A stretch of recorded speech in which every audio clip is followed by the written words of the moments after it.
महोदय, जब तक हिंदी भाषी हिंदी का हृदय से स्वीकार नहीं करते, जब तक हम राष्ट्रभाषा का स्थान नहीं पा सकते। और यह तभी हो सकता है जब वे यह समझें कि इसमें उनका भी योगदान है और उन्होंने इससे केवल लिया ही नहीं बल्कि इसे कुछ दिया भी है और उन पर कोई दूसरी भाषा लादी नहीं गई है, बल्कि यह उनकी ही भाषा है। मेरे कहने का अर्थ यह नहीं कि आप उनको ही व्याकरण के बारे में जानकारी दें और अपना लें। इसका अर्थ यही है कि आप उदारतापूर्वक जितना ले सकते हैं ले लें। भाषा इसी प्रकार बन सकती है। यह भी आवश्यक नहीं है कि उसको स्वीकार करने पर आप वही लिखना आरंभ कर दें, परंतु जो वे लिखे उसको आप गलत न समझें। आज किसी भी भाषा का रूप वही नहीं है जो उसके प्रारंभिक काल में था। उसमें परिवर्तन होता रहता है। हिंदी के इतिहास में भी आपको यही बात मिलेगी।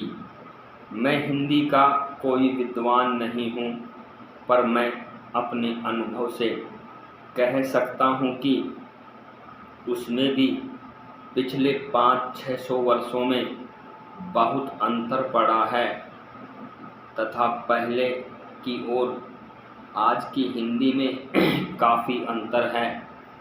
इसलिए नवयुग में जब वह देश की भाषा बनने जा रही है तो उसमें थोड़ा अंतर करना भी पड़े तो वह स्वीकार कर लेना चाहिए, जिससे उसका अन्य प्रदेशों के लोगों के साथ मेल बैठ जाए।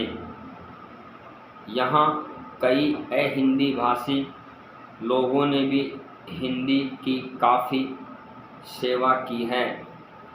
आपके राज्यपाल महोदय अहिंदी भाषी हैं और इन्होंने अपनी भाषा को यहाँ पर इस भाषा की बड़ी सेवा की है।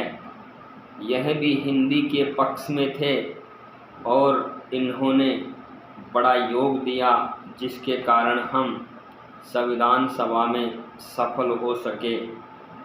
इनका भी यही विचार है कि जो मेरा है, मैं चाहता हूँ कि इनको भी हिंदी की सेवा करने का अवसर दिया जाना चाहिए।